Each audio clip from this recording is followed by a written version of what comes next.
Salut à tous. Aujourd'hui, on va parler d'une vérité qui dérange ta vie et soit organisée. Soit en train de s'effondrer. Il n'y a pas d'entre-deux. Tu te reconnais peut-être dans ce scénario. Tu te réveilles, tu checkes ton téléphone pendant 1 heure. Tu cours après le temps toute la journée. Et le soir, tu te demandes où sont passées ces précieuses heures. La sensation est frustrante.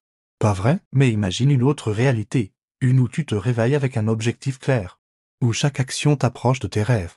Où tu te couches le soir avec le sentiment d'avoir vraiment avancé. Cette réalité existe. Et je vais te montrer comment y accéder. Le chaos mental, c'est comme une maison en désordre. Plus tu laisses traîner les choses, plus ça s'accumule. Et plus ça devient intimidant de s'y attaquer. Ton esprit fonctionne exactement pareil. Sans structure, les pensées s'empilent, les tâches s'accumulent. Et l'anxiété monte. Mais voici la bonne nouvelle, tu peux reprendre le contrôle. Et non. Je ne parle pas de ces conseils bateaux du style fais une to-do list ou lève-toi à 5 heures du matin. Je parle d'un système simple mais puissant qui transformera ta façon de penser et d'agir. Première étape, arrête de tout garder dans ta tête. Ton cerveau n'est pas fait pour être un système de stockage, mais un outil de création. Commence par externaliser. Notes, applications, carnet. Peu importe le support, l'important c'est de libérer ton esprit. Deuxième étape, crée des routines qui te servent. Pas qui t'enferment. Une routine efficace doit être comme un costume sur mesure, adapté à ta vie, ton rythme, tes objectifs. Par exemple, si tu n'es pas du matin. Inutile de te forcer à méditer à 6 heures. Trouve ton moment de clarté et exploite-le. La clé? La cohérence plutôt que la perfection. Un petit pas constant vaut mieux qu'un grand bond occasionnel. C'est comme construire une maison, tu poses les briques une par une.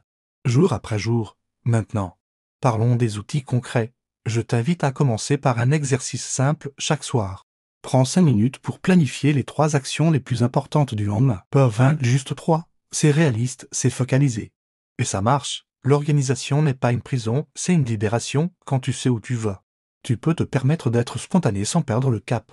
C'est paradoxal. Mais c'est en créant de la structure que tu gagnes en liberté. Tu as peut-être déjà essayé de t'organiser sans succès. C'est normal. L'erreur classique est de vouloir tout changer d'un coup. C'est comme essayer de courir un marathon sans entraînement, tu te craches avant la ligne d'arrivée. La vraie transformation commence par de petits changements durables. Choisis une habitude, maîtrise-la. Puis passe à la suivante. C'est moins sexy que les grands chamboulements, mais infiniment plus efficace. Et n'oublie pas, l'organisation n'est pas un but en soi. C'est un outil pour vivre la vie que tu désires vraiment. Qu'est-ce que tu ferais avec plus de temps, plus d'énergie, plus de clarté mentale si cette vidéo résonne en toi? C'est que tu es prêt pour le changement. Tu n'es plus condamné à être spectateur de ta vie. Tu peux en devenir l'architecte pour t'accompagner dans cette transformation. J'ai créé une série de vidéos qui vont encore plus loin. Si tu veux les découvrir, abonne-toi à la chaîne et active la cloche. Tu recevras chaque semaine des conseils concrets pour construire ta meilleure version. N'oublie pas, ta vie mérite d'être organisée, pas pour correspondre à un idéal de perfection, mais pour te donner la liberté de devenir qui tu veux être vraiment. On se retrouve dans la prochaine vidéo. D'ici là, prends soin de toi et commence à construire ta vie. Une brique à la fois.